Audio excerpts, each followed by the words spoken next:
에스라의 나무강단 안실학교 교과 해설에 오신 여러분들을 환영합니다.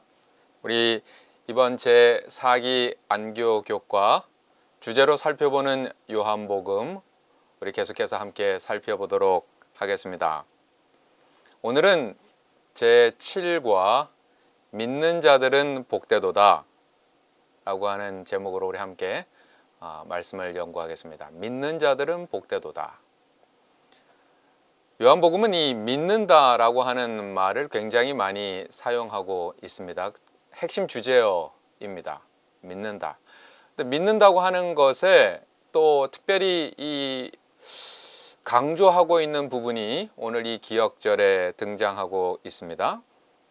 요한복음 20장 29절 예수님께서 도마와 함께 이야기를 하신 후에 이 편지를 받는 모든 수신자들에게 그 의미를 전달하고 있는 성경절입니다.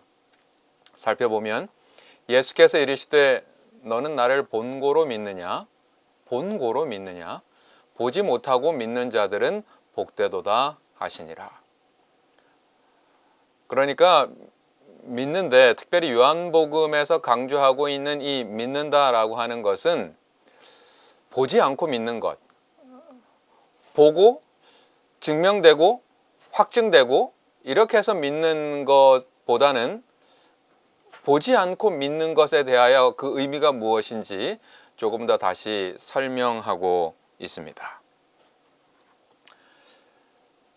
보지 않고 믿는 사람들, 특별히 이 요한은 보지 않고 믿는 사람들을 설명하기 위해서 구약에 있는 유대인의 조상 아브라함을 언급하고 있습니다.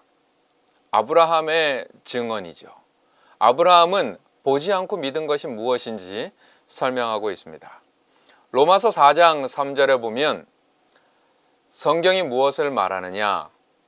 아브라함이 하나님을 믿음에 그것이 그에게 의로 여겨진 바 되었느니라. 사도 바울도 아브라함의 믿음에 대해서 이야기하고 있습니다.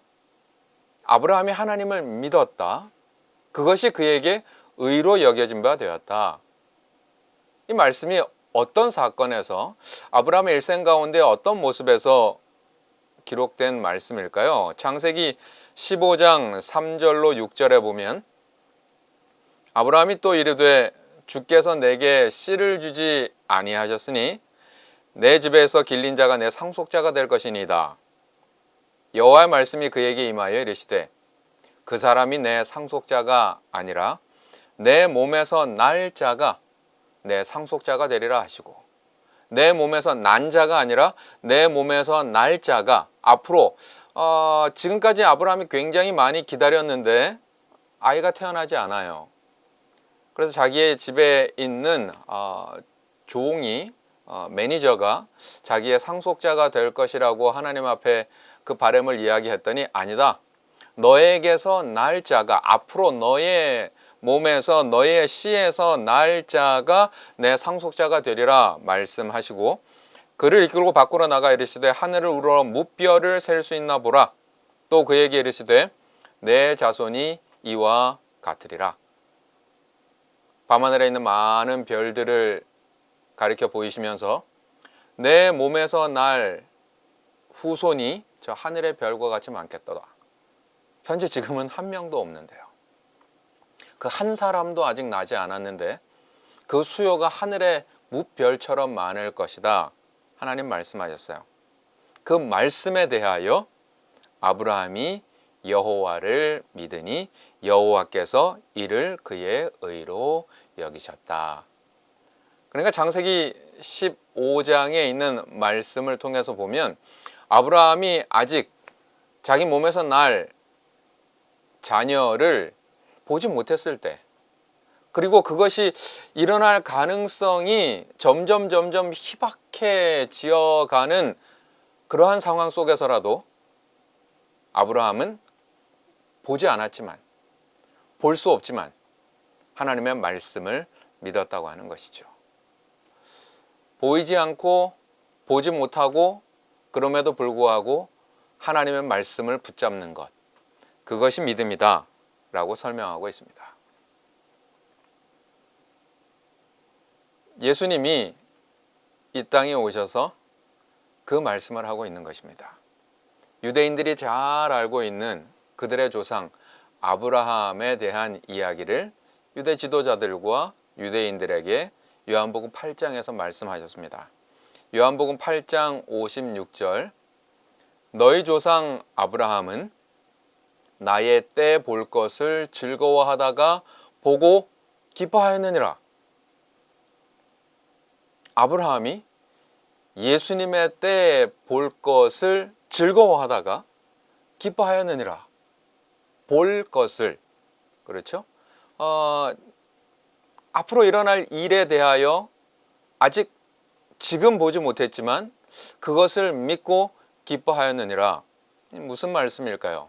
예수님은 아브라함의 어떤 사건을 통해서 이 말씀을 유대인들에게 증거하고 계시는 걸까요? 창세기 17장 17절로 19절에 보면 이렇게 기록되어져 있습니다. 아브라함이 엎드려 웃으며 마음속으로 이르되, 너무 조금 가능성이 없는 것 같고 어이도 없는 것 같아서 이렇게 조금 숙여서 웃으면서 마음속으로, 겉으로 표현 못하고 이르되, 100세 된 사람이 어찌 자식을 낳을까? 내 아내 사라는 90세니 어찌 출산하리오? 하고 아브라함이 이에 하나님께 아뢰되 이스마엘이나 하나님 앞에 살기를 원하나이다. 아브라함이 100세 되었습니다. 오랫동안 수십 년을 기다렸지만 아직 아들을 얻지 못했어요. 그리고 이제 100세가 되었는데 아들에 대한 이야기를 다시 하나님과 함께 하게 된 것입니다. 그래서 자기의 처가 아닌 자기의 집의 종, 여종에게서 얻은 이스마엘이 상속자가 되겠다 하나님한테 말씀드린 거죠. 그럴 때 하나님께서 아니라, 내 아내 사라가 내게 아들을 낳으리니 너는 그 이름을 이삭이라 하라. 내가 그와 내 언약을 세우리니 그의 후손에게 영원한 언약이 되리라. 하나님께서 그때 말씀하셨어요. 이렇게 마음속으로 조금 웃고 있던, 비웃고 있던, 조금 어이없어 하며 웃고 있던 아브라함에게 아니다. 내게서, 내 몸에서, 내 아내 사라에게서 아들이 나올 것이고 그 아들을 이삭이라 하여라. 이삭이라고 하는 말은 웃음이라는 뜻이죠. 즐거워한다는 뜻이죠. 기뻐한다는 뜻입니다. 그리고 그와 함께 내가 언약을, 하나님의 언약을 세우리니 그 이삭이라고 하는 한 아들의 그 모습 속에 그의 후손에게 영원한 언약이 되리라. 이삭이 태어나는 그 한 사건이 그의 후손들에게, 그리고 약속된 자손에게 이르는 영원한 언약이 되리라 하나님께서 아브라함과 약속하신 것입니다.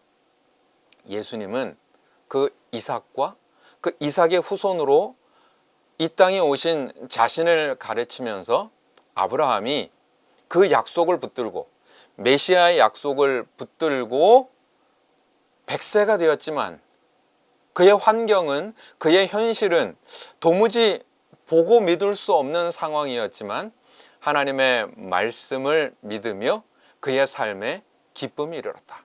이삭이 이르렀다. 웃음이 이르게 되었다라고 말씀하고 있습니다. 예수님을 믿는다고 하는 것. 당시 요한복음을 받은 이 수신자들이 예수님을 직접 보지 못하고, 예수님이 십자가 달려 돌아가시고 한 60년 정도 지난, 한 세대, 두 세대가 지나가는 그 즈음, 눈으로 볼 수 없지만 눈으로 보지 않고 기뻐할 수 있는, 즐거워할 수 있는 이 복음이 무엇인지 예수님께서 아브라함을 들어 설명하고 계시는 것입니다. 창세기 22장 16절로 18절, 이르시되 여호와께서 이르시기를 내가 나를 가리켜 맹세하노니 내가 이같이 행하여 내 아들 내 독자라도 아끼지 아니하였은즉 내가 내게 큰 복을 주고 내 씨가 크게 번성하여 하늘의 별과 같고 바닷가의 모래와 같게 하리니 내 씨가 그 대적의 성문을 차지하리라. 또 내 씨로 말미암아 천하 만민이 복을 받으리니 이는 내가 나의 말을 준행하였음이니라 하셨다 하니라. 아브라함이 이삭을 모리아 산에서 여호와의 말씀을 순종하여 바치고자 하는 그런 모든 시험을 겪고 나서 하나님께서 아브라함에게 하신 약속입니다. 네가 내 말을 믿고 온전히 순종하였은즉 내 독자라도 아끼지 아니하였은즉 내가 너에게 큰 복을 주겠다. 그리고 너의 씨로 말미암아 천하 만민이 복을 받겠다. 그러니까 이 모리아 산에서 아브라함이 그의 독자 이삭을 바친 그 사건 속에는 하나님께서 아끼시는 그 독자, 그 독생자 예수 그리스도가 이 땅에 오셔서 이삭의 씨로서 만 백성에게 복음을 전할 수 있는 그 의미가 무엇인지 아브라함의 시험을 통해서 설명하고 계셨던 것입니다. 아브라함은 크게 기뻐하였습니다. 그 모리아 산의 시험이 정말 가슴을 쬐고 가슴을 찢어지게 하는 시험이었지만 여호와께서 아브라함을 위하여 준비해 놓으셨습니다. 여호와께서 준비해 놓으신 그 양, 여호와 이레의 하나님을 만나면서 그의 마음 가운데 믿음이 용솟음 쳤습니다. 즐거워하며 기뻐하며 하나님 앞에 나아간 것입니다. 아브라함은 보지 못했지만 메시아에 대한 기쁨이 그의 삶 속에 늘 함께 하였던 것이죠. 그래서 요한복음 8장에 예수님께서 아브라함의 이야기를 그 아브라함의 후손인 유대 백성들에게 전하시면서 그 아브라함이 기뻐하였던 그 아브라함의 참 씨, 하나밖에 없는 그 참 후손, 그 후손이 지금 너희들 앞에 서 있다라고 이야기하시며 아브라함에게 함께 하셨던 그 여호와 하나님의 모습을 다시 한번 천명하십니다. 요한복음 8장 58절에 예수께서 이르시되 진실로 진실로 너희에게 이르노니 아브라함이 나기 전부터 내가 있느니라 하시니, 하나님께서 이 아브라함과 이야기했던 그 장면을 예수님이 설명하시면서 아브라함이 나기 전부터 내가 있느니라 이런 말씀을 하셨어요. 요한복음 8장 58절에 영어 성경을 보면 Before Abraham was, 그렇죠? 그리고 I am 이라고 말씀하고 계십니다. 문법적으로 좀 시제가 맞지 않지만 그러나 그 시제를 뛰어넘는 예수님의 본질, 예수님의 본성, 예수님이 어떠한 분이신지 그분의 속성을 설명하고 있습니다. 아브라함이 있기 전부터 나는 영원부터 영원까지 있다. 시간을 뛰어넘는 I am 입니다. 요한복음에 이 I am, 헬라어로 하면 에고 에이미라고 하는 말이 8번 정도 나타난다고 볼 수 있습니다. 하나님이심을 천명하는 예수님의 표현이죠. 이것은 출애굽기 3장에 나타나는 이 야훼, 여호와 스스로 계신 분, 영원부터 영원까지 계신 분을 표현하는 단어이기도 합니다.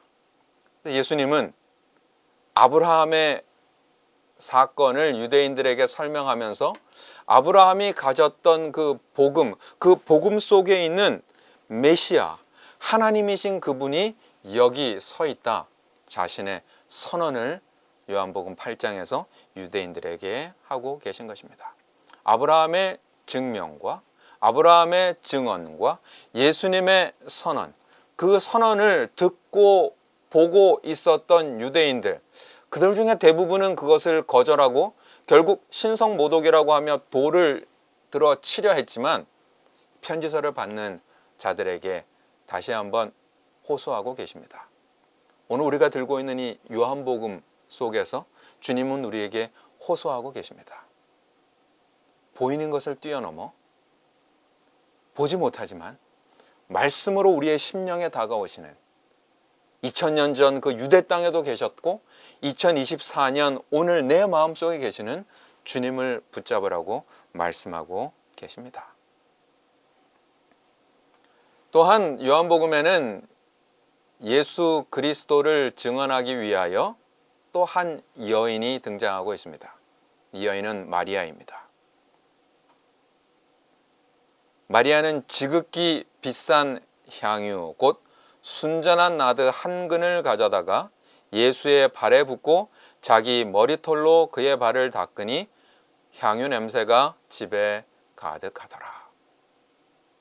마리아가 다른 어떤 누구도 하지 않은 매우 특별하고 매우 고귀한 모습을 주의 발 앞에서 행합니다. 제자들은 깜짝 놀랐어요. 지금 이 중요한 시기에 이 여인이 갑자기 난입하여서 예수의 발 앞에 비싼 향유를 붓고 자기의 머리털로 눈물과 함께 예수님의 발을 씻기는 이것이 도대체 무슨 의미인가? 예수님은 말씀하셨습니다. 너희 중 누구도 나를 이렇게 접대하고 나의 발을 씻기는 일을 한 사람이 없지만 이 여인은 그렇게 했고 이 여인이 한 일은 어쩌면 나의 장사를 미리 준비하는 것과 같다라고 말씀하셨어요. 다른 제자들은 예수님의 그 희생을, 그 십자가를 아직 받아들이고자 하는 마음을 갖지 못했습니다. 그러나 마리아는 그 현실을 아직 눈에 보지 못했지만 예수님의 십자가 앞에 자기 자신을 헌신하는 믿음의 표를 기름을 붓고 향유를 붓고 자기의 눈물과 머리털로 헌신하며 자신의 믿음을 표현한 것입니다. 눈으로 보지 못한 예수님의 십자가, 그러나 마음으로 그분의 희생을, 그분의 사랑을 증언하고 있는 것이죠. 그 옆에 있었던 12제자 가운데 가장 지능이 뛰어나고 셈이 빠른 가롯 유다는 전혀 다른 반응을 예수님과 제자들 앞에 한 것이죠. 이 향유를 팔아가지고 가난한 자들을 도와주면 훨씬 많이 유익하게 사용되었을 것인데 이 여인이 아주 허비하고 있습니다. 쓸데없는 일을 하고 있습니다. 그러나 그의 마음은 달랐습니다. 이렇게 말함은 가난한 자들을 생각함이 아니요 그는 도둑이라 돈꾀를 맞고 거기 넣는 것을 훔쳐감이러라. 들려지는 말과 보여지는 모습은 다른 사람들을 위하는 것 같고 예수의 사역을 위하는 것 같지만 보이지 않는 그의 마음은 전혀 다른 속셈을 가지고 있었습니다. 이 두 남녀의 사건을 통해서 사도 요한은 보이는 모습과 보이지 않는 속마음을 비교하고 있는 것이죠. 보이는 겉으로의 형세, 그것이 중요한 것이 아니라 보이지 않고 하나님과 맞닿아져 있는 이 믿음의 연결점이 중요한 것임을 설명하고 있습니다. 예수님의 제자라고 하는, 예수님의 모든 사역에 책임을 지고 있는 제무라고 하는 중책을 맡고 있는 가롯 유다라 할지라도 그 속이, 그 믿음이 하나님과 연결되어져 있지 않다면 그 겉모습은 아무것도 아니라는 것이죠. 마리아는 겉으로 볼 때는 비천한 자요, 비루한 자요, 미천한 모습이요, 손가락질 당할 많은 과거의 행적들이 있었지만 그럼에도 불구하고 그는 회개하고 그의 마음속이 철저하게 주님과 연결되어져 있었던 것이죠. 그 마리아는 오늘 우리들에게 증언하고 있습니다. 우리의 속마음이 주님과 함께 믿음으로 연결되어져 있느냐 증언하고 우리에게 질문하고 있는 것이죠. 또 한 사람, 사회적 지위가 높았던 당시 유다의 총독 빌라도가 요한복음에서 증언하고 있습니다. 요한복음 18장 38절, 예수님을 만났어요. 예수님을 독대합니다. 빌라도가 이르되 진리가 무엇이냐 하더라. 이 말을 하고 다시 유대인들에게 나가서 이르되 나는 그에게서 아무 죄도 찾지 못하였노라. 이 빌라도가 얼마만큼 그 마음 가운데 진정성 있게 예수님께 질문하였는지 우리가 그것을 온전히 판단할 수는 없지만 매우 중요한 질문을 요한은 빌라도의 입을 빌어 선포하고 있습니다. 진리가 무엇이냐? 우리는 진리를 깊이 탐구하고 있나? 우리는 진리에 대하여 어떠한 자세로 대하고 있는가? 결국 빌라도는 유대인들에게 나아가서 내가 이 사람에게 아무 죄도 찾지 못하겠다. 양식 고백을 합니다. 예수님을 진정으로 앞에 만나 대화를 나눠볼 때 그의 마음 가운데 찔림이 있는 거죠. 이 사람은 이렇게 고소를 받을 사람이 아니다. 요한복음 19장 4절에 빌라도가 다시 말합니다. 밖에 나가 말하되 보라 이 사람을 데리고 너희에게 나오나니 이는 내가 그에게서 아무 죄도 찾지 못한 것을 너희로 알게 하려 함이로다 하더라. 두 번째, 빌라도에게 기회가 있었고 빌라도는 대중들에게 자기의 믿음을 표현할 기회를 얻습니다. 아무 죄를 찾지 못했다고. 그러나 대중들의 반응은 싸늘했습니다. 여전히 예수를 십자가에 못 박으라고 요구한 것이죠. 19장 6절 대제사장들과 아랫사람들이 예수를 보고 소리를 질러 이르되 십자가에 못 박으소서 십자가에 못 박으소서 하는지라. 빌라도가 이르되 너희가 친히 데려다가 십자가에 못 박으라. 나는 그에게서 죄를 찾지 못하였노라. 빌라도는 3번 증언합니다. 이 요한복음에서 3번씩 증언하고 3번씩 부인하는 그러한 모습의 인물들을 우리가 익히 잘 알고 있습니다. 역사의 길이 남는 그 이름들, 그들은 예수님을 만나 3번의 기회를 얻습니다. 그 3번의 기회를 얻는 동안 어떤 사람들은 예수와 함께 만나 예수님을 믿음으로 영접하는 사람이 있는가 하면 어떤 사람들은 예수를 3번이나 만나 그의 믿음을 시험할 기회가 있었지만 결국 어두움으로 향해 다시 돌아가는 사람들이 있습니다. 저와 여러분들은 예수님과 함께 만나 예수님을 증언할 몇 번의 기회를 삶 속에서 얻고 있나요? 오늘 주님은 이 교과를 통해서 우리들에게 다시 한번 증언하고 계십니다. 마리아를 통하여, 빌라도를 통하여, 아브라함을 통하여 우리의 삶 속에 또 한 번의 기회를 얻을 수 있도록 보이진 않지만 그것은 믿음으로 붙잡으며 살아갈 수 있는 예수를 만나도록 우리를 초청하고 계시는 것이죠. 마지막으로 등장하는 한 인물, 그 사람은 도마입니다. 예수님의 제자. 나머지 제자들은 예수님의 부활한 장면을 먼저 보았고 도마는 그때 어디 잠시 외출을 했는지 그 자리에 있지 못했습니다. 요한복음 20장 25절에 다른 제자들이 그에게 이르되 우리가 주를 보았노라 하니 도마가 이르되 내가 그의 손에 못자국을 보며 내 손가락을 그 못자국에 넣으며 내 손을 그 옆구리에 넣어보고 보지 않고는 믿지 아니하겠노라 하니라. 보고 믿겠다, 만지고 믿겠다 이것이죠. 이 그림을 한번 보십시오. 이 도마가 얼마나 진지하게 그 상처난 예수님의 상처난 옆구리에 손가락을 진짜 넣어보는 것입니다. 예수님 참 자상하셔서 그 상처를 이렇게 열어 보이시면서 넣어보라고 말씀하고 계신 것이죠. 매우 사실적으로 그림을 그렸습니다.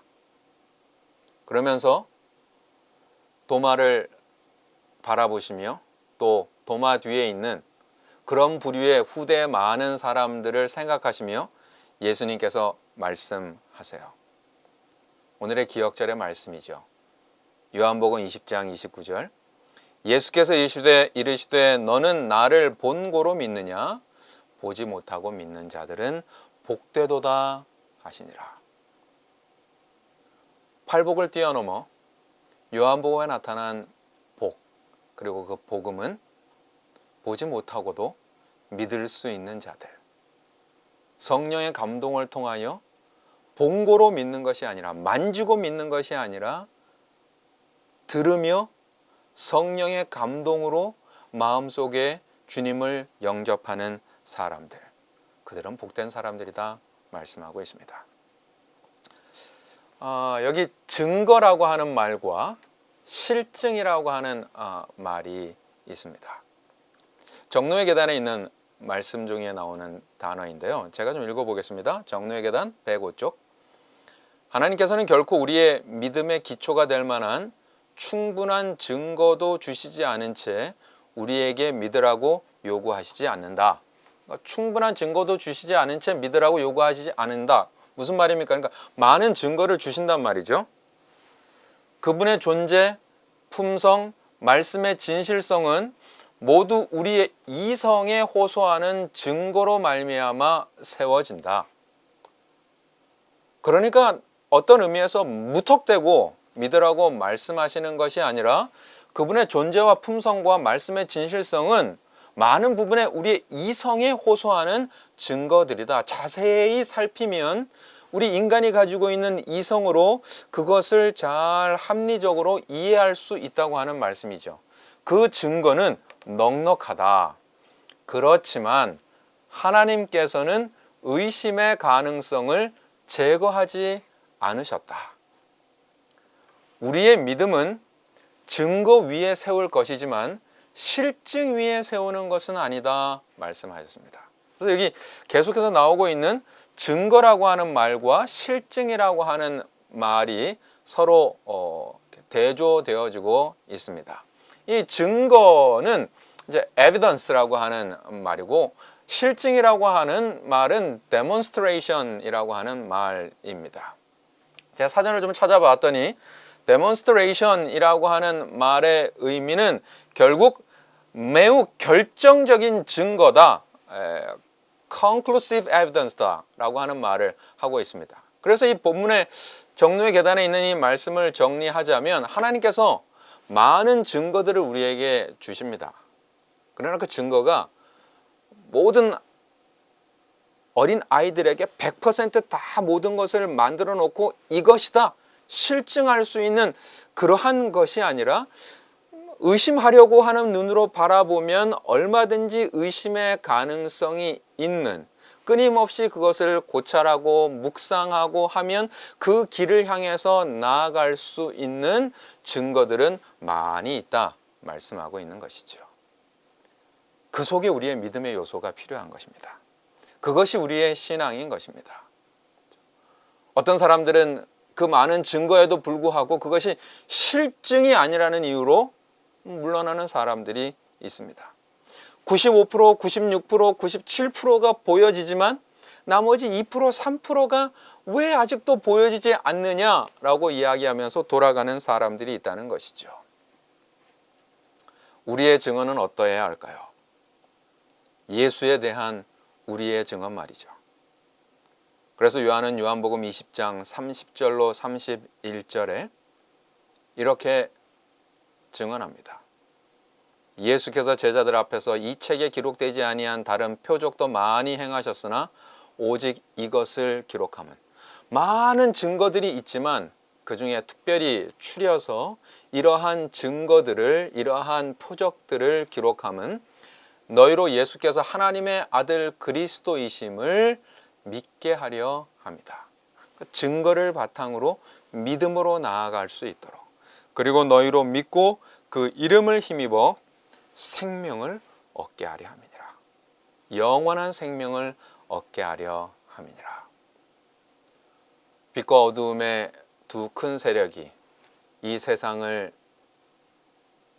그리고 그 세상 속에 살아가고 있는 사람들의 마음속을 휘젓고 있는 이 혼탁한 시대에 우리의 믿음이 다시 한번 확증되어서 수많은 사람들의 증언으로 말미암아, 예수님의 증언으로 말미암아 우리의 마음속에도 그러한 증언이 용솟음쳐서 빛의 자녀들로 주님을 증거하는 복음의 사람들이 되시기를 간절히 소망하며 오늘 안교육과 해설을 마치도록 하겠습니다. 감사합니다.